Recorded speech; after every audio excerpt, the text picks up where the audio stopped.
del eje temático 3 estaba dentro de las patologías ginecológicas que vamos a abordar el cáncer de cuello uterino. ¿Qué vimos en la clase anterior? Vimos también una patología del eje temático 3, pero vimos cáncer de mama, ¿sí? Vimos cáncer de mama.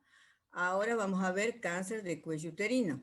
Veamos, hagamos una comparación, una diferencia entre estos dos tipos de patología. En el cáncer de mama, yo les había dicho que no podíamos prevenirla, ¿sí?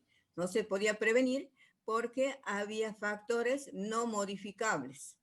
Esos factores no modificables que era, por ejemplo, el hecho de ser mujer, teníamos los factores genéticos, porque había una predisposición, por ejemplo, a padecer el cáncer de mama, por supuesto.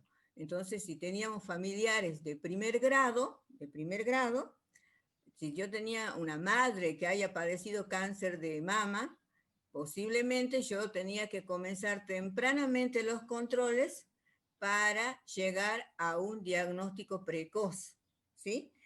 Diagnóstico precoz y para realizarme un tratamiento oportuno para controlar este tipo de enfermedad. Ahora, acá en el cáncer de cuello uterino, también este tipo de patología sí lo podemos prevenir nosotros, no es que no lo podemos prevenir, porque por un lado es una patología que tiene un largo periodo de incubación, podemos decir, o en aparecer puede ser de 5, 10 hasta 15 años, o sea que nos da un tiempo prudencial para que la mujer se pueda hacer los controles necesarios y llegar por supuesto, a un diagnóstico temprano, podemos decir. Entonces, esta patología es prevenible. Generalmente se va a presentar en países, digamos, en mujeres de los países subdesarrollados, de los países pobres, podemos decir nosotros. Bueno, Argentina ahora con una pobreza del 40%, estamos entrando en los países subdesarrollados, así que no sabemos qué es lo que va a pasar dentro de cuando finalice la pandemia, van a resurgir o las enfermedades reemergentes, pero también se van a elevar las tasas de mortalidad de distintas patologías, ¿sí? Entonces, ¿qué decimos? Que el cáncer de cuello uterino es una de las enfermedades malignas de mayor incidencia y mortalidad en mujeres a nivel mundial. Existen estrategias que permiten un diagnóstico y tratamiento oportuno. Es una enfermedad pesquisable y prevenible. Si realmente se trabajaría desde la parte ministerial con las provincias, como hay programas, se podría abarcar el mayor número de mujeres y poder prevenir realmente este tipo de patología. Esto tengan muy en cuenta, porque seguramente va a ser pregunta de parcial, ¿cuál es el agente etiológico de esta enfermedad del cáncer de cuello uterino? Generalmente es el virus del papiloma humano, por eso dicen ustedes el HPV, el virus del papiloma humano. Pero no todos los virus, porque tenemos numerosas cepas virales que no todas tienen, son oncológicos. Hay determinadas cepas que tienen un alto riesgo oncológico, como es el 16, el 18, el 45 y el 56. Estas cepas virales del papiloma humano son los que van a producir el cáncer de cuello uterino, porque puede contagiarse a la mujer a través de las relaciones sexuales sin protección con las otras cepas virales, lo que va a producir una infección transitoria, pero no cáncer. Pero si lamentablemente se llega a contagiar con este tipo de cepas, entonces son las cepas que van a desarrollar el cáncer. Entonces, el cáncer cervicuterino, dice, es una enfermedad que se produce cuando las células del cuello uterino comienzan a obtener una forma anormal. Generalmente, la anormalidad de estas células se va a producir a nivel de núcleo, sobre todo en la parte de la cromatina, ¿sí? Por eso, cuando ya veamos los métodos de diagnóstico, vamos a ver cómo están esas células anormales. ¿Sí? Entonces, en cuanto a la prevención, decimos que el cáncer cervicuterino es el tercer cáncer más diagnosticado entre las mujeres, pero a pesar de que se puede prevenir, continúa siendo un problema significativo de salud pública en la República Argentina. No se ha podido controlar. Nosotros sabemos que las provincias más afectadas son las del NOA y NEA. Se estima que cada año se diagnostican alrededor de 4.500 casos nuevos, 2.000 mujeres mueren a causa de esta enfermedad, porque va a afectar sobre todo a mujeres de recursos socioeconómicos que por diversas razones, como hay barreras geográficas, culturales y económicas, que no pueden acceder a los servicios de tamizaje. Por un lado, pero por otro lado, también si no hay una buena concientización por parte de las mujeres, hay determinados mitos, porque no es una patología o los métodos de diagnósticos donde la mujer se lo puede hacer tan fácilmente, sino también está el pudor, porque lo sienten como una invasión a la intimidad, la vergüenza y todo eso que puede sentir la mujer. Sobre todo nosotros podemos hablar de las mujeres, por ejemplo, aborígenes, las mujeres pobres. Aparte también hay que ver por el tiempo, ¿sí? El Programa Nacional de Prevención del Cáncer Cervicuterino dice que tiene como objetivo principal contribuir a la reducción de incidencia y mortalidad de esta enfermedad. Para ello trabaja en articulación con los programas provinciales y los servicios de salud locales, fortaleciendo las acciones destinadas a la prevención del cáncer de cuello de útero en las provincias. Se está trabajando, por ejemplo, el Programa Nacional con las provincias del NOA-NEA. Así nosotros hemos visto la provincia de Jujuy, que era la que ocupaba el primer lugar en cuanto a cáncer de cuello uterino, cómo ha disminuido y lo superó a Salta. Salta ahora está en el primer lugar. Jujuy mejoró, estaban trabajando muy bien, no sé si en estos años seguirán trabajando, pero han revertido en bajar las tasas de mortalidad, ¿sí? Habíamos dicho que esta enfermedad era prevenible, ¿sí? Que era prevenible. Contamos actualmente con la vacuna contra el HPV, dice, está indicada en niñas o mujeres de 9 a 12 años, con un plazo que se extiende hasta los 26 años de edad, dice. Puede indicarse en mujeres hasta los 45 años con menos índices de eficacia por la posibilidad de infecciones previas por algunos subtipos virales. ¿Qué pasó? Como siempre, Argentina llega tarde. Los países desarrollados fueron los primeros en vacunar a sus niñas, ¿sí? A sus niñas. Por ejemplo, España comenzó a vacunar a las niñas de 14 años, 13 años. Santiago de Chile, Chile también, que es uno de los países pioneros, tiene uno de los mejores sistemas de salud pública. Chile comenzó a vacunar a las niñas, pero no solamente ha vacunado a las niñas, sino que también ha vacunado a los varones, cosa que Argentina, cuando inició la vacunación a las niñas, a todas las niñas que nacieron en el año 2000, en el año 2000 se comenzó a vacunar, y yo no sé actualmente si logró una cobertura total, realmente desconozco si logró una cobertura total, porque también había mucha resistencia por parte de los padres, porque tenían que autorizar y todo eso. Incluso hay tesis de alumnas que hicieron sobre la aplicación de la vacuna, ¿sí? De la vacuna.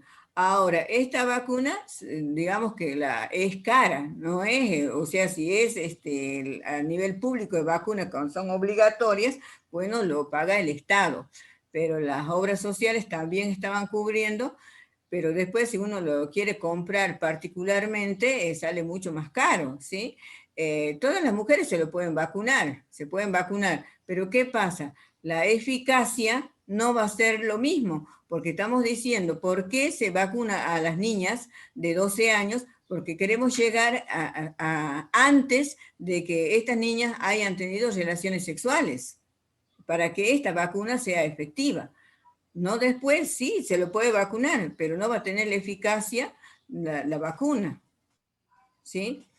Entonces, la vacuna es efectiva contra el HPV para el tipo 6, 11, 16 y 18 en 3 dosis a partir de los 9 a 45 años. Por eso lo hemos dicho, se puede vacunar a la mujer, pero la eficacia no va a ser la misma que la que yo vacune a una niña de 12 años que no hayan tenido relaciones sexuales. Entonces, generalmente las vacunas que se habían utilizado, que habían vacunado, eran 3 dosis. Teníamos una primera dosis, una segunda dosis a los 2 meses y una tercera dosis a los 6 meses. Generalmente teníamos las vacunas, la Cervarix y la Gardasil. Esas son las que estaban utilizándose acá en el país. Tampoco yo desconozco, le digo, de que se esté vacunando a los varones, pero debiera vacunarse no solo a las niñas, sino a los varones. Yo sé que Chile sí vacunó a varones y niñas, España también vacunó a varones y niñas, y mujeres, ¿sí? Pero Argentina no lo sé. Estaba en proyecto hasta donde yo sabía, iban a vacunar a los varones y niñas y mujeres, pero después, hasta donde yo pude investigar, estaban vacunando a las chicas, ¿sí?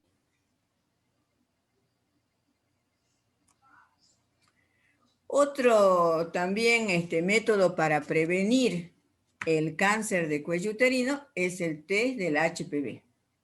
Es una tecnología clave para la prevención del cáncer cervicouterino, ya que permite identificar a las mujeres que poseen los tipos de HPV y de alto riesgo oncogénico. Generalmente este test se toma parecido al Papa Nicolau, ¿sí? El Papa Nicolau, incluso en Jujuy se estaba trabajando con la autotoma, se capacitaba a las mujeres, y creo que les ha dado buenos resultados. Ha dado buenos resultados esto de la toma de la autotoma del test del HPV, ¿sí? Porque si la mujer se lo podía hacer, bueno, creo que incluso se le daba, o sea, el frasquito, todo el material necesario, como los determinados packs que contenía para que ella pueda hacerse la toma de este test, y después, bueno, ya lo enviaban al centro de salud, o sea, pero la mujer tenía que recibir una capacitación previa para realizarse este test, ¿sí? El estudio del Papa Nicolau permite determinar las células anormales del cuello uterino. Eso tiene que quedar muy en claro. El Papa Nicolau no determina el virus del HPV, no. Solamente determina las células anormales que presentan, o sea, que digamos que se los toma, o sea, generalmente se toma las células que exfolian del cuello uterino, por eso se dice, por eso también se llama citología exfoliativa, porque es como una descamación que se produce a nivel del cuello uterino, entonces se va a tomar esas células, ¿sí? Pero no nos va a dar ¿por qué? Porque para analizar el virus, necesitamos microscopio de alta resolución, no cualquier microscopio podemos observar, digamos, los virus. Ustedes saben que los virus, como su nombre le indica, son microscópicos, que con los microscopios comunes no se puede observar, sino determinados microscopios, ¿sí? En cuanto a la epidemiología del cáncer de cuello uterino, nosotros decimos que esta enfermedad, generalmente, las muertes de las mujeres se producían entre 35 y 64 años. Por eso nosotros decíamos que nos daba tiempo para poder llegar tempranamente, porque era una enfermedad que tenía un periodo de incubación, o podemos decir un periodo donde aparece la enfermedad realmente, de 5, 10 o hasta 15 años. Y en esos 15 años, la mujer podía controlarse y se podía detectar el cáncer de cuello uterino. Por eso también los screening o los tamizajes están destinados a las mujeres jóvenes, podemos decir. Entonces, ¿qué pasa? Nosotros vemos de que las muertes se han producido en mujeres de 35 y 64 años. y un 36% de 65 años y más, y menos de 34 años tenemos un 6%, ¿sí? Un 6%. Eso pasaba hace muchos años, ¿sí? Pero actualmente nosotros vemos que la edad donde aparece el cáncer de cuello uterino es mucho más temprano. ¿Por qué? Porque las niñas, las adolescentes, inician tempranamente el cáncer, las relaciones sexuales. Nosotros vemos que mujeres, por ejemplo, en el hospital, veíamos nosotros en la sala de parto, veíamos mujeres de 27 años y tenían 5 hijos, cuando un factor de riesgo para la aparición también del cáncer de cuello uterino es el número de partos vaginales. Entonces no se va a presentar, como decíamos nosotros, después de los 35 años el cáncer. En este caso, en estas mujeres, mucho más antes, por supuesto que tenemos que llegar tempranamente al diagnóstico, ¿sí? Entonces, en esta en esta tabla que nosotros, digamos, en este gráfico que nosotros vemos acá un gráfico comparativo, dice tasa de mortalidad estandarizada por edad por cáncer de cuello de útero, jurisdicciones argentinas y países seleccionados. Entonces nosotros vemos, por ejemplo, Salta, si ustedes se pueden fijar, Salta está dentro de las provincias que tienen una alta tasa de mortalidad y de morbilidad por cáncer de cuello uterino. Está a la misma altura de Formosa, a la misma altura de Misiones, de Chaco. Y nosotros vemos Jujuy ha mejorado, y Jujuy estaba tenía tasas más altas que Salta. Entonces, podemos decir que Jujuy está trabajando mejor en cuanto a la salud pública, en cuanto a la parte preventiva, ¿sí? Y vemos que los países que tienen mayor tasas de mortalidad y morbilidad, tenemos, por ejemplo, la India. La India es uno de los países, África también vemos nosotros que son países muy castigados, como también México. Y hablemos de Latinoamérica, tenemos Bolivia, tenemos Perú, y bueno, ahora Argentina, ¿no? Ya les he dicho que no sé qué va a pasar después de la pandemia, ¿sí? Entonces decimos que el cáncer cervical es el tumor maligno más común en mujeres de países subdesarrollados, como les iba diciendo, que a nivel mundial se producen 450.000 casos anuales. El riesgo global es de 5% en África, India y América Latina. A nivel occidental es del 1% y Argentina ocupa el primer lugar en las provincias NOA, NEA, ¿sí? Presenta primero una fase premaligna y se puede detectar antes que se produzca la invasión a otros tejidos a través de la promoción y prevención. Cuando nosotros estudiábamos o veíamos en la clase anterior respecto al cáncer de mama, nosotros veíamos que en los países desarrollados tenían altas tasas de mortalidad, justamente porque no se podía prevenir por esos factores no modificables. En cambio, el cáncer de cuello uterino, ellos tenían un 1% con respecto a nosotros, no se los muere gente ahí con cáncer de cuello uterino. Y acá, que es prevenible, todavía se nos mueren mujeres. Acá si nosotros vemos, acá vemos el cuello uterino, ven el orificio interno, o sea, el endocervical. ¿Por qué le muestro esto? Porque de esta zona es donde se va a tomar la muestra del Papa Nicolau, y el orificio externo, ¿sí? Esto también es importante ver la citología normal del cuello uterino.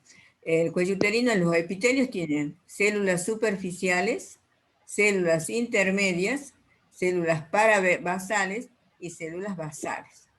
Ahora, cuando acá observamos un cuello uterino normal, fíjense, este cuello está sano. ¿Y si el cuello está sano, cómo son sus células? Sus células son normales y observen, tienen un solo núcleo. Habíamos dicho que las células cancerosas anormales sufren modificaciones a nivel de núcleo y a nivel de cromatina. Entonces, acá cuando ya vemos que hay una displasia cervical, que ven acá que el cuello está alterado, y fíjense en cómo están las células. Esta célula tiene 3 núcleos, ¿sí? Y esta otra célula tiene un sinnúmero de núcleos, la que está al lado, tiene un sinnúmero de núcleos, ¿ves? Esa tiene. y aparte cambia de color, en otros colores los núcleos. Y acá en esta otra imagen nosotros vemos, mire, este grado esta es donde que ya presenta un cáncer, que muchas veces no se lo puede ver, ¿sí? Esto generalmente lo vemos a través del Papa Nicolau. Estas células anormales lo vamos a obtener los resultados a través del Papa Nicolau, ¿sí? Células anormales. Nos vamos a detener un poquito en los factores de riesgo. Dice, número de compañeros sexuales. Por eso se contagian a través de las relaciones sexuales, las enfermedades de transmisión sexual, el inicio precoz de la actividad sexual, cuando hablamos nosotros, sin protección, ¿sí? Mientras más temprano inicien las relaciones sexuales, todavía no hay una maduración del cuello uterino. El cuello uterino es muy vulnerable a estas cepas virales, entonces por eso también se dice que tiene mayor riesgo las chicas más jóvenes inician antes de los 15 años, por ejemplo, las relaciones sexuales, es como estuvieran mucho más expuestas a estos virus del papiloma humano. Las enfermedades de transmisión sexual, nosotros decimos las ITS, la sífilis, la blenorragia, la tricomoniasis, la clamidia, el herpes genital y la infección por HPV. Número de partos vaginales, que era que yo lo comentaba, hoy vemos nosotros mujeres de 27 años con 5 hijos, por ejemplo. Cosa que antes no pasaba porque las mujeres generalmente iniciaban a los 20 años sus relaciones sexuales, se casaban, bueno, entonces, ¿qué lo veíamos? Nosotros veíamos el cáncer en mujeres multíparas, 42 años, veíamos que tenían problemas de cáncer, ¿sí? Bajo nivel socioeconómico, factores inmunológicos que se tienen a una enfermedad que le baja su sistema inmunitario, o algún tipo de cáncer, no necesariamente un cáncer de cuello uterino, pueden tener otro tipo de cáncer. El tabaco y el alcohol. Ustedes a lo largo de las patologías que estamos viendo, el tabaco y el alcohol son enemigos para estos tipos de patologías, ¿sí? Afectan. Las vías de transmisión, sabemos generalmente la vía sexual, el introito, área perineal, otros elementos también pueden ser los guantes quirúrgicos o las pinzas de biopsia.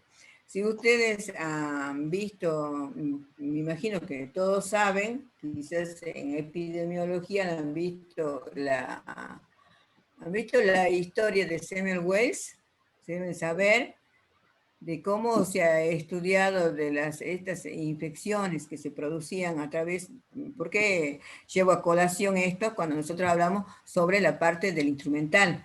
El instrumental, si yo he utilizado un instrumental y después voy a utilizar ese mismo instrumental con otra persona sana, o voy capaz si esa persona tenía digamos, alguna infección, voy a trasladar esa infección a la otra persona que es sana, ¿sí?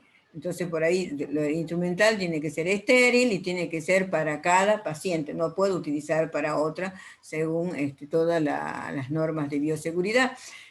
No sé si ustedes se dan cuenta, bueno, deben conocer la historia de Semmelweis, en el sentido cómo él ha descubierto la transmisión de los gérmenes, que veíamos de que tenía, estoy hablando de muchísimos años antes de que se descubran los antibióticos, Semmelweis había realizado muchas hipótesis. En el caso también había infecciones puerperales, tenía 2 salas de puérpera, unas puérperas que eran atendidas por obstétricas, podemos decir así, y la otra por los residentes médicos. Entonces, que él observaba que la sala que atendían las obstétricas morían menos que en las células que atendían los residentes médicos. Y él seguía haciendo hipótesis hasta que un día a un colega, cuando estaban los residentes, hacían las autopsias de las mujeres que morían, no se lavaban las manos e iban a examinar las mujeres las puérperas. hasta que un día uno de esos, podemos decir un bisturí, los que estaban haciendo la autopsia, le cayó en el pie de uno de los residentes médicos, se infeccionó y murió. Entonces ahí él descubrió realmente cómo se podía contagiar estas enfermedades y qué se podía hacer para prevenir. Entonces él ahí instaló, que se instituyó el lavado de manos y bueno, lavado de manos hoy en día es una norma de bioseguridad universal. También si nosotros, no sé si Pedro se acordará, pero capaz que no, porque los que tenemos muchos años de la enfermería, se utilizaba antes la pinza de hacer higiene. Claro. Claro, se utilizaba Una pinza piloto. Claro, esa pinza de Una hacer pinza piloto, higiene, una larga. bueno, eso se lo dejaba sobre en un frasco con espadol, y Claro. ahí, y con esa misma pinza, se hacían las higienes a los pacientes. Entonces, A esa todas. pinza era, claro, era un caldo de cultivo ahí. Nosotros decíamos, bueno, no estamos utilizando las manos, no estamos utilizando, pero utilizábamos esa pinza y llevábamos los gérmenes de esa mujer a la otra mujer. Era realmente un caldo de cultivo. Entonces, de ahí se sacó esa pinza ya, ahora se utiliza el guante. Bueno, hacemos la higiene con guante y descartamos. Si queremos hacer la higiene a otra mujer, vamos a utilizar otro tipo de guante. Bueno, eso se hicieron estudios, ¿no? No es que lo sacaron así, bueno, esta pinza va a salir. Hicieron estudios que realmente era una forma de contaminación esa pinza de hacer higiene. Pinza piloto, que dice usted. Bueno, era la pinza de hacer higiene. Sí, pero ya no, creo que está proscripta. Hasta cuando yo cursaba fundamentos en el Hospital del Milagro, se usaba, lo hacían esterilizar pinza. Pero ¿qué pasaba? Esa pinza estaba estéril para la primera paciente, pero cuando yo hacía la higiene para el otro paciente ya no estaba estéril. ¿Sí? Entonces, bueno. La prevención, hemos dicho, a través, bueno, de utilizar el preservativo, los métodos de barrera y también las normas de bioseguridad, el uso de guantes y el instrumental estéril. Profe, una consulta Sí. antes que pase. O sea que está diciendo que la transmisión no solo es sexual, sino que también puede ser por contacto en caso Claro, de... claro, por ejemplo, si se hace una biopsia, por ejemplo, si se hace una biopsia o algo donde,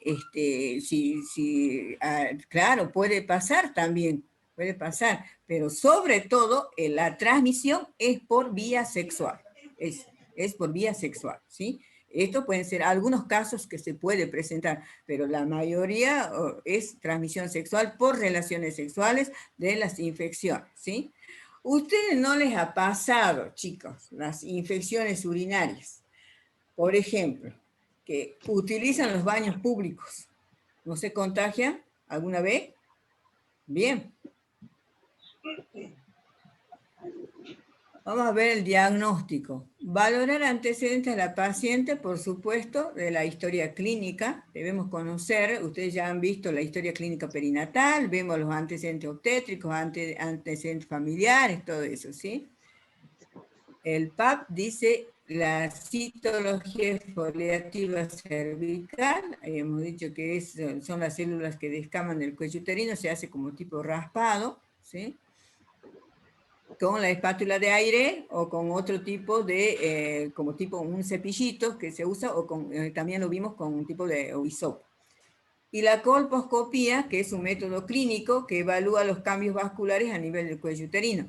Generalmente la colposcopía es complementaria al PAP, ¿sí? O sea, si se coloca el espéculo, ¿sí? Yo con el espéculo, el médico puede observar, pero no va a poder visualizar qué está pasando en ese cuello. Lo puede ver macroscópicamente, pero si quiere verlo con más detenimiento, una anormalidad que está pasando en el cuello, va a utilizar la colposcopía. Es como un sistema de lentes que me va a permitir ver qué problema está presentando ese cuello uterino, ¿sí? Ahora, sí, en ese cuello uterino está viendo algo anormal, el médico considerará de hacer una biopsia, generalmente. Entonces, la biopsia va a tomar de uno o de más fragmentos de mucosa cervical mediante una pinza sacabocado que permite la certificación diagnóstica por estudio histopatológico. O sea, va a depender por eso, seguramente, si hay alguna anormalidad a nivel de cuello uterino, entonces, para evitar ¿qué pasa? Nosotros sabemos que las mamás o las amas de casa no tienen el tiempo disponible para que pueda concurrir al consultorio 2, 3 veces. Si ustedes ven en un centro de salud, la mamá ha dejado ir viendo la olla de comida, viene un ratito y dice, ay no, yo he venido apurado, viene a retirar un medicamento porque he dejado a mis otros chiquitos. Entonces, tenemos que tratar de aprovechar las oportunidades cuando la mujer consulta a un centro de salud. Entonces, si el médico observa todas estas anomalías que está viendo a nivel de cuello uterino, bueno, a esa mujer lo citará nuevamente para hacer la biopsia, que ya vamos a ver adelante. No en una primera consulta lo va a realizar el PAP, porque seguramente para realizarse el PAP tiene que cumplir la mujer ciertos requisitos de preparación. Entonces muchas veces eso pasa que se pierde, la mujer no vuelve también, ¿sí? ¿Cuáles son los métodos de diagnóstico? Vean bien, estos son los métodos de diagnóstico para determinar el cáncer de cuello uterino.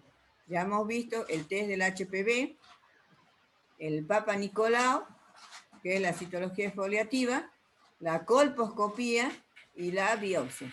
Yo lo pregunto, los métodos de diagnóstico para determinar el cáncer de cuello uterino, ustedes me tienen que contestar estos 4. ¿Entendido? Bien.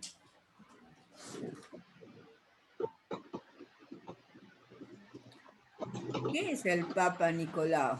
Papa Nicolau lleva el nombre por el médico que lo descubrió, o sea, el apellido de este médico que descubrió el Papa Nicolau, por eso lleva, lleva el apellido de este médico. El PAP es el estudio por excelencia para el diagnóstico precoz del cáncer de cuello uterino. Ya le hemos dicho que la citología exfoliativa se basa en el estudio de las células descamadas, tanto en condiciones normales como anormales. Aparte que el PAP no solamente nos permite ver qué células anormales, también nos permite determinar en qué edad reproductiva está esta mujer, ¿sí? Por la influencia de los estrógenos, vamos a ver cómo está ese cuello uterino, ¿sí? Entonces va a decir, esta mujer está en una etapa premenopáusica, puede decir, ¿sí? Es una técnica mediante la cual se obtienen células del exocervix y del endocervix con el objeto de observar al microscopio y detectar células anormales. Aparte de eso también el PAP no es un método de diagnóstico barato. ¿Por qué? Porque los reactivos que se utilizan no es un solo reactivo que utilizamos para hacer el Papa Nicolau. Se utilizan numerosos reactivos, ¿sí?, para hacer esta prueba. Entonces, por esa razón que cuando se hace la toma de muestras del Papa Nicolau, no van a procesar una sola muestra, van a reunir por lo menos de una semana. Yo siempre me preguntaba por qué, cuando decía, me realiza un Papa Nicolau en la parte pública y me dicen, pero el resultado va a estar de acá 2 semanas. Y yo me preguntaba, ¿por qué tanto tiempo puede tardar para que puedan hacer el estudio del Papa Nicolau? Pero después, cuando yo estuve trabajando con estos ginecólogos y vi todo el procesamiento, desde que se tomaba la muestra, en un portaobjeto, donde se fijaba esta muestra en el portaobjeto, y se tomaba, por ejemplo, en este día se tomaba 10 muestras. El próximo 10 muestras. Entonces, por supuesto que estaban fijadas en alcohol al 90%, en alcohol 90%, entonces ya cuando juntaban estas 50 muestras, recién se procesaba, porque se utilizaban muchos reactivos. Y aparte de eso, que cuando se obtenía la muestra, sí, tenía células anormales, porque después de todo, de haber pasado por todos los reactivos, se tenía que hacer el secado de estas muestras para observarlo bajo el microscopio. Nosotros tuvimos la oportunidad en esa época, cuando, no es que era estudiante, sino que teníamos en la cátedra un médico que era especialista digamos, en PAP.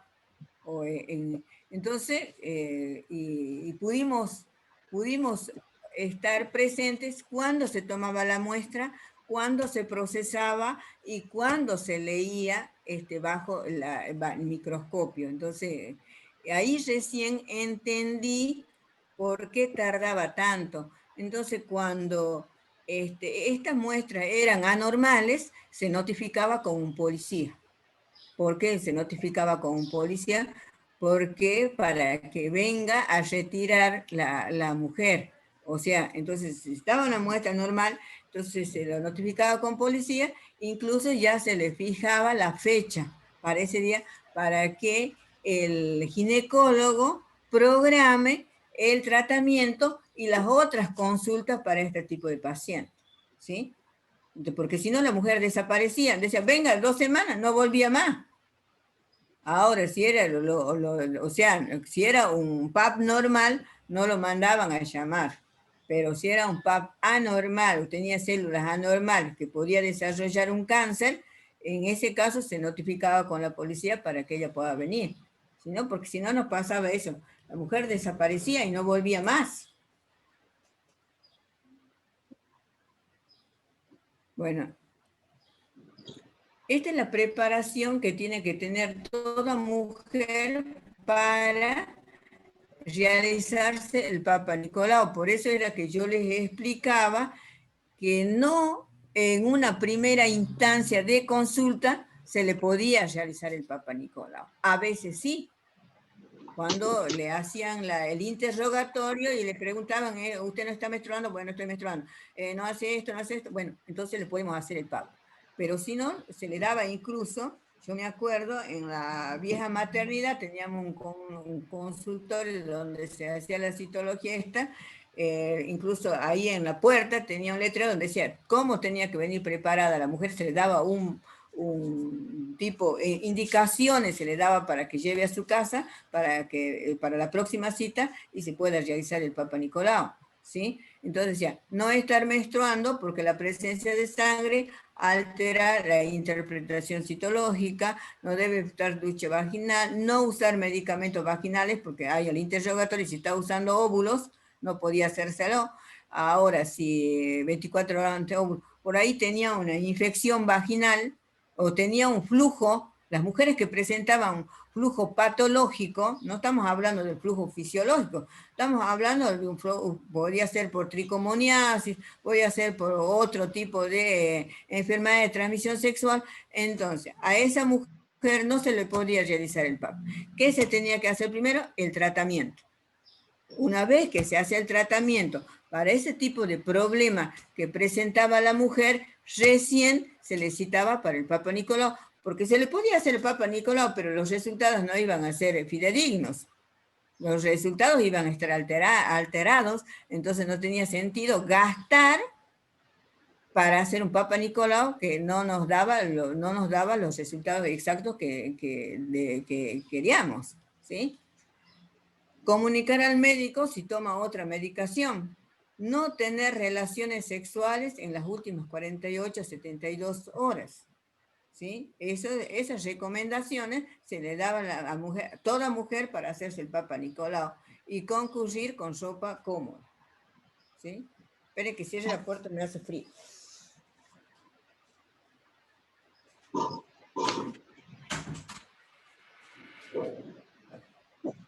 Ahí me. ¿Sí? Entonces hemos dicho, no tener relaciones sexuales en los últimos 48, 72 y concurrir con ropa cómoda. Bueno, ahí le ponían, venir con pollera. Le ponían en las indicaciones que también le daban, me acuerdo, esto que le daban, le decían que tenía que venir con pollera, pollera, vestido, no sé. Le decían que no venga la mujer con pantalón, que le decían algo como, ¿sí? Después pregúntenme en todo, cuando terminemos, algunas preguntas que me quieran hacer con respecto al Papa Nicolau, ¿sí? Acá tenemos, ¿ve? Cómo se toma la muestra del PAP. Ve, tenemos como una especie de cepillo, ¿sí? Pero también tenemos la espátula de aire. La espátula de aire, que es una espátula de madera que tiene dos tipos de forma. Una sirve para extraer la muestra, podemos decir que se hace como tipo raspado de la parte más interna, de la parte endocervical, y la otra es del exocervical. Entonces, incluso en el portaobjeto, la muestra endocervical se coloca en un extremo del portaobjeto y la de la exocervical se colocaba en el extremo del portaobjeto. Esos portaobjetos generalmente estaban identificados con la historia clínica, ¿sí? No se borraba, o sea, no podía dar lugar a confusión de que ahora de que se cambiaba la muestra, que lo que pasa muchas veces que ya en los informes, pero no cuando se toma la muestra, porque es difícil que se pueda confundir la muestra, que se pueda confundir es cuando pasan los informes ya en el escrito, pero no en las muestras, porque esas muestras están fijadas y están identificadas con la historia clínica de cada persona, entonces no se pueden confundir. Pero ¿qué pasa? La confusión a veces pasa cuando los transcriben ya el informe, ahí se confunde. Y muchas veces ha pasado de que le han dado un resultado de que tenía células anormales a una que tenía células normales y a otra mujer que tenía células anormales. Entonces por ahí también, pero puede pasar como cuando pasa también la confusión con los análisis de sangre. Sabemos que el error es humano, chicos, ¿sí? Que en este sentido se tiene que tener mucho cuidado en los laboratorios, porque suele pasar, suele pasar. Acá estamos viendo cómo se toma, esta es una pinza saca-bocado, de acá dice biopsia cervical con saca-bocado, se toma pequeñas muestras de tejido de cuello uterino y se las examina para hallar enfermedad u otros tipos de problemas, ¿sí? Que se hace como un pequeño corte. Y acá ven, este es el famoso colposcopio, ¿sí? Que en los consultorios ginecológicos o en los consultorios donde se realiza el PAP, ustedes han visto que no todos en los consultorios ginecológicos se hace el Papa Nicolau, no en todos, algunos solamente se hace el examen ginecológico, pero lo derivan a otro ginecólogo para que realice el Papa Nicolau, ¿sí? Y hay algunos que son especialistas, ¿sí? Y esto necesita un tratamiento rápido, ¿sí? Yo me acuerdo, por ejemplo, una anécdota, no sé si es una anécdota, pero es algo verídico, a una cuñada mía, cuando lo hicieron el Papa Nicolau, lo descubrieron un Papa Nicolau que estaba en estadio 4. No sabe lo que era que cuando lo dio la noticia la médica ginecóloga, estadio 4. Cuando nosotros hablamos de un estadio 4, decimos que es un cáncer que ya va a tener metástasis a otros órganos. ¿Qué hizo entonces? Se hizo todos los estudios bajo anestesia, tanto de colon, tanto de vejiga y todos los otros estudios, y se hizo la histerectomía total con extirpación de ovarios, trompas de falopio, todo eso. Eso está pasando 10 años. Hoy está con vida. Hoy está controlada, pero si no llegaba, no se hubiese hecho ese, pero también, bueno, ahí nosotros vemos de que si se actúa rápidamente, como ella se lo pudo hacer en forma particular, por ejemplo, hoy lo hicieron el Papa Nicolau, mañana lo hicieron los estudios bajo anestesia, todo, y pasado mañana ya ahí entró a la cirugía. Fue todo rapidísimo, ¿sí? Pero esto decimos que es una patología que nos da tiempo para detectar tempranamente. No podemos, o sea, no permitir que mujeres mueran por esta patología hoy en día, pero aún todavía mueren. ¿Por qué les decía yo en ese sentido? Porque el Papa Nicolau, si ustedes han visto la historia clínica, los que van a dar del control prenatal, esto, que dan la historia clínica, tiene en un apartado donde dice que realiza el Papa. Entonces, si la mujer no concurre al consultorio por su propia iniciativa, pero la mujer que tiene un embarazo, 2 embarazos, todo esto, o sea, el sistema de salud lo capta a esta mujer y lo tiene que realizar el Papa Nicolau. ¿Y qué pasa? El sistema de salud a veces no lo realiza. Entonces veíamos nosotros, no sabe lo doloroso, lo que es cuando uno ve a una mujer en estado terminal con cáncer de cuello uterino, es algo que uno no se puede olvidar nunca más y queda fijado en la mente eso cuando uno ve a una mujer que muere con cáncer, que nosotros pudimos observar que no había nada que hacer ya cuando estaba en estado terminal. Entonces, ¿por qué digo si se puede evitar hoy en día? Si en el control, si la mujer no ha concurrido por sí sola a un consultorio a realizarse el Papa Nicolau, ¿por qué el sistema de salud no deja a veces, a veces no lo realiza el Papa Nicolau cuando concurre en el control prenatal? Se evitaríamos todo esto de que llegue a un estadio final.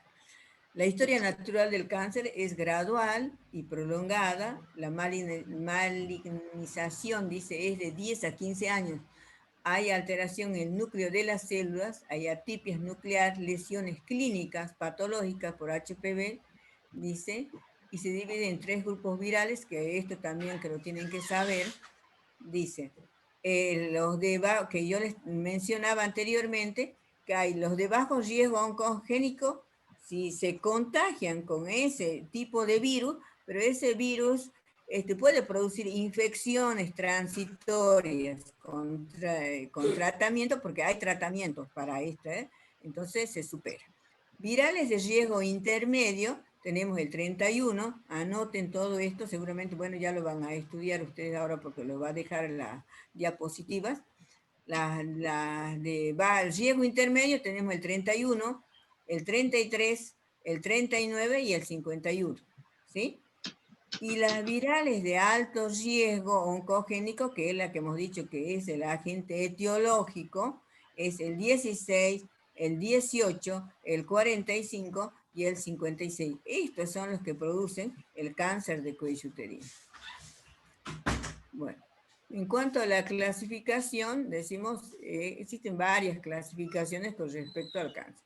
Anteriormente, la terminología usada para clasificar de las lesiones preinvasivas del tracto genital inferior se lo utilizaba como las displasias, proliferación de células citológicamente anormales.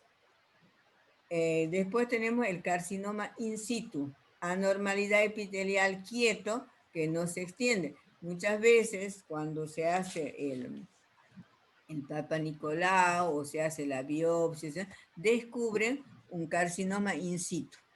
Entonces, pero ahí va a depender de la edad de la mujer, si está en una edad reproductiva, o sea, cuál va a ser el tratamiento, va a depender, por supuesto, de la edad de la mujer. Ahora, por ejemplo, si es una mujer que tiene ya muchos hijos y está en etapa menopáusica, se puede tomar otra conducta y decir, bueno, yo ya no voy a procrear, no voy a tener más hijos, entonces yo quiero un tratamiento. Por ejemplo, se puede hacer una histerectomía. Puede hacer una histerectomía, por supuesto.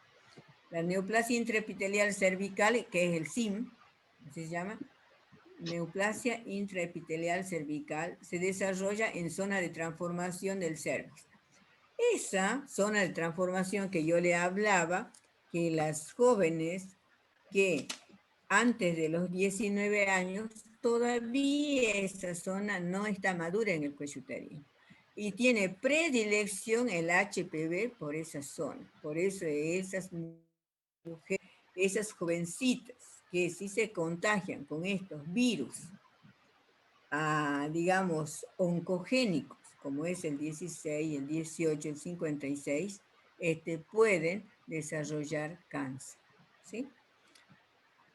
El endocervix está revestido, dice, por epitelio cilíndrico y el ectocervix por epitelio escamoso. Bajo la influencia de los estrógenos, parte del endocervix se vierte, el epitelio cilíndrico queda expuesto al medio químico de la vagina y otros factores hace que este epitelio se transforme en epitelio escamoso y se torne vulnerable a las cepas del HPV, sobre todo las oncogénicas. El SIN1, que es el leve, diferenciación en las células de las parabasales. El SIN2, que es moderado, hay una diferenciación a nivel de las células intermedias. El SIN3, ya que es más grave, hay una relación de la basal con la parabasal. Actualmente, dicen los estadios, o sea, FIGO, la Federación Internacional de Ginecología y Obstetricia, la clasificación del cáncer, generalmente hablamos de estadios del 1 al 4. Estadio 1, estadio 2, estadio 3 y estadio 4. ¿Sí? Eso es lo que estamos manejando actualmente. Que en los libros puede hablar todavía de los otros. Y los signos tardíos de la enfermedad, por ejemplo, ojalá que ninguna mujer llegue ya a este estadio porque ya es demasiado tarde, por ejemplo, que pueda tener una hemorragia poscoital, que pueda tener una hemorragia intermenstrual, puede tener una menorragia, un exudado vaginal sanguinolento y maloliente, ¿sí? En el diagnóstico temprano no presentan signos y síntomas y se detecta por citología anormal. Cuando llega a esto, bueno, hay que pensar que tenemos un cáncer avanzado. Que, bueno, la conducta a seguir, bueno, realizarán una histerectomía, verán qué van a hacer. Y el tratamiento, ¿cuál es el tratamiento generalmente que se realiza? Estamos hablando de un tratamiento para si ya está instalado el cáncer o hay células anormales. Por ejemplo, según el grado de SIM, ¿sí? Se realizará el tratamiento. La crioterapia se realiza por congelamiento de tejidos con gases inertes de dióxido de carbono y nitrógeno con bajas temperaturas, menos de 100 grados centígrados, producen necrosis por anoxia celular. Generalmente el tratamiento es ambulatorio, no requiere anestesia, mediante criosondas metálicas aplicadas al cuello uterino. Generalmente lo va a realizar un médico experto. ¿Sí? ¿Sí? ¿Alguien habló? No. Bueno, en cuanto a la conización cervical, o sea, extracción de tejido de forma de cono,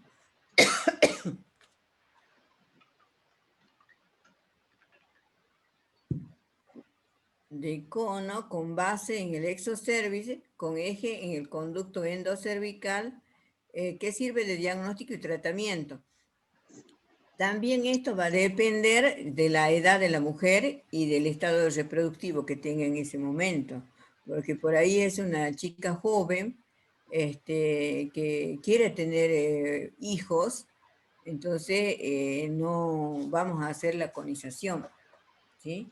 Y si con la conización podemos controlar, porque ahí dice de diagnóstico y tratamiento, podemos controlar de que no ha avanzado esta enfermedad, puede ser que sea curada, ¿sí? Sea el tratamiento indicado. Pero a veces son sometidas a conización y se sigue haciendo los estudios dentro de determinado tiempo y se dando con que sigue habiendo células anormales. En este caso, la conización no es suficiente, entonces ahí se va a tener que hacer otro tipo de tratamiento quirúrgico, ¿sí? Por eso siempre se está expectante, va a depender lo mismo que hemos dicho nosotros en el cáncer de mama. No de entrada vamos a hacer una mastectomía, va a depender la edad de la mujer y también el consentimiento de la mujer, ¿sí? Si es un nódulo, se va a extirpar ese nódulo en el caso de cáncer de mama, nada más. Pero si vemos que avanzó ya a otras zonas o más ganglios linfáticos, bueno, se tiene que tomar una decisión. Lo mismo acá, primero se comienza con la crioterapia, después vamos a hacer la conización, y si no podemos controlar en la conización, bueno, ya se irá a otro tipo de tratamiento. O sea, va a depender.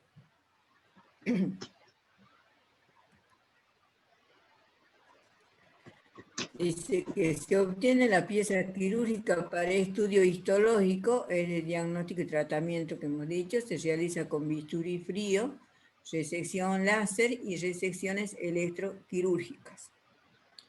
El tratamiento quirúrgico, la cirugía va a depender para el estadio 1 y 2, la colpohisterectomía, por eso todo esto va a depender de la edad de la mujer y va a depender del estado reproductivo de la mujer y también del grado que tenga este tipo de cáncer, ¿sí?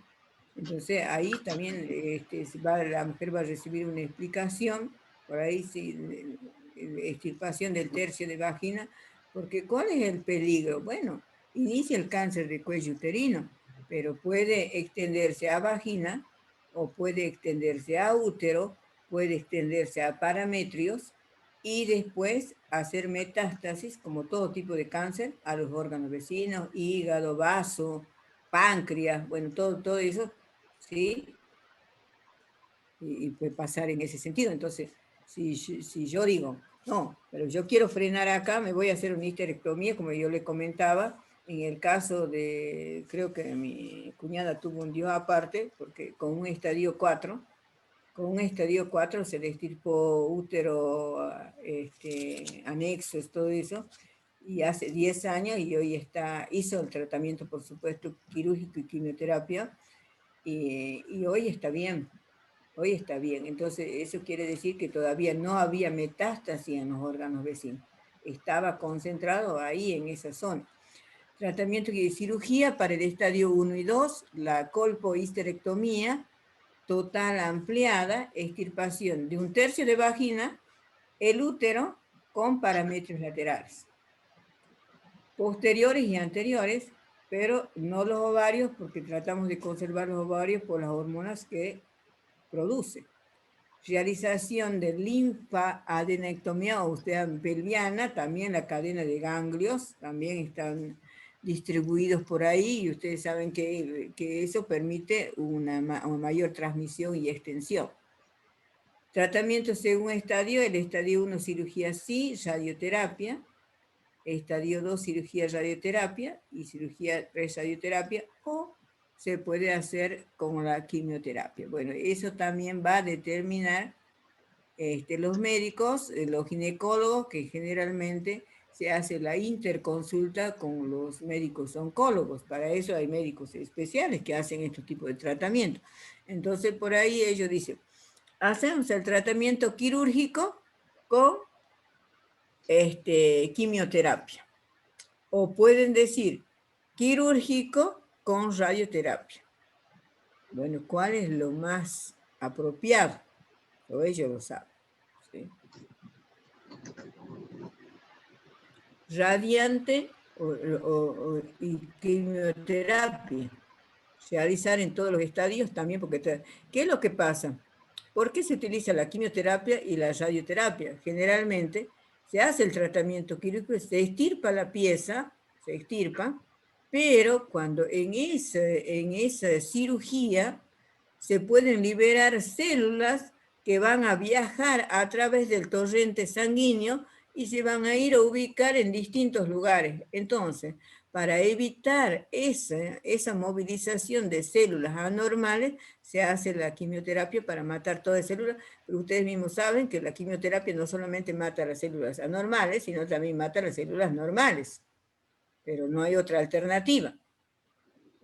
Por eso ha visto que a las personas se le cae el pelo, se le cae el cabello, diré, y les produce náuseas, les produce, porque son tratamientos bastante, digamos, más si la mujer no está, digamos, con buen estado nutricional, porque ha bajado de peso, todo eso, porque todos estos tratamientos también va a depender de cuánto pesa la paciente, va a ver los análisis de laboratorio, cómo está sus leucocitos, cómo está su hematocrito, bueno, todo, no es así tan sencillo que se haga el tratamiento. La quimioterapia baja las defensas, porque baja las defensas, ¿sí? Como primera terapéutica en tumores de más de 4 centímetros, se utilizan 3 ciclos con drogas de base cisplastino, dice, aparte de eso que también, cómo lo toma la paciente, que hay que prepararla también psicológicamente, porque cuando le dicen, usted tiene un cáncer, ¿lo vamos a recibir así tranquilas que me digan que tengo un cáncer? No, quizás hoy en día ya no es como antes. Antes, cáncer sinónimo de muerte. Hoy hay una gran sobrevida con respecto a los cánceres. Hoy puede vivir muchos años la persona con tratamiento. Antes no, decían cáncer y bueno, su sistema inmunológico bajaba y bueno, nosotros sabemos que si nuestro sistema inmunológico está disminuido, no va a contribuir bien al tratamiento, en ese sentido también. Entonces, la quimioterapia como primera terapéutica en tumores de más de 4 centímetros se utilizan 3 ciclos con drogas de base de cisplastino para disminuir el tamaño tumoral, permitir la realización de cirugía radical, tratar posibles micrometástasis. Lo que se trata de evitar es las metástasis. O sea, tratar de llegar a antes, porque cuando ya llegan en los